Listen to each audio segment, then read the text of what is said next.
السابع من أكتوبر يوم عظيم. السابع من أكتوبر يوم من أيام الله عز وجل ظهر فيه هشاشة النظام الصهيوني، ظهر فيه عظمة المجاهد المسلم، وظهر فيه آيات الله عز وجل في نصرة إخواننا المجاهدين.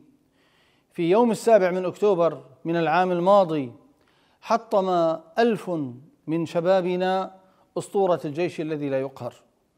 أنا أدعو جميع إخواننا المجاهدين والمشاهدين أن يتذكروا هذا اليوم العظيم السابع من أكتوبر الذي بذل الاحتلال بعده عاما كاملا من الجرائم، وعاما كاملا من جرائم الإبادة الجماعية والقتل بكل أصناف القتل، ليمحو عاره في هذا اليوم العظيم.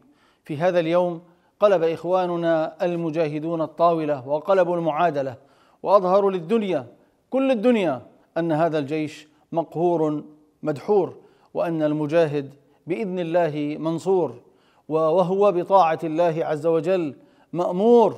ولذلك هذا اليوم السابع من أكتوبر يدعون جميعا لأن نناصر إخواننا المجاهدين الذين ما زال عدونا يذيقهم مرارة القتل بكل أصناف القتل الذي استهدف كل المحرمات الدولية. لم يبق مستشفى ولا مدرسة ولا شارع ولا حتى طفل ولا امرأة إلا استهدفه بأسلحة الدمار الذي مكنته منها أمريكا التي هي جزء من المعركة. ولذلك من لهؤلاء المجاهدين إلا أهل الله عز وجل.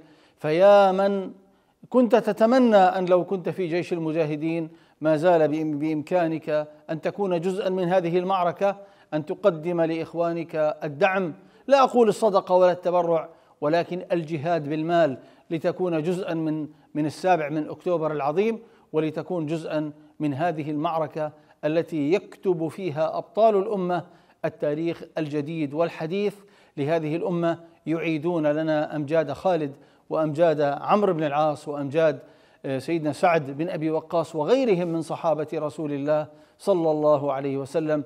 اللهم اكتب لنا نصرتهم ولا تكتبنا ممن خذلهم. اللهم افتح لنا بابا لنصرتهم واكتب لأبنائنا أن يكونوا من المجاهدين. اللهم آمين، اللهم آمين.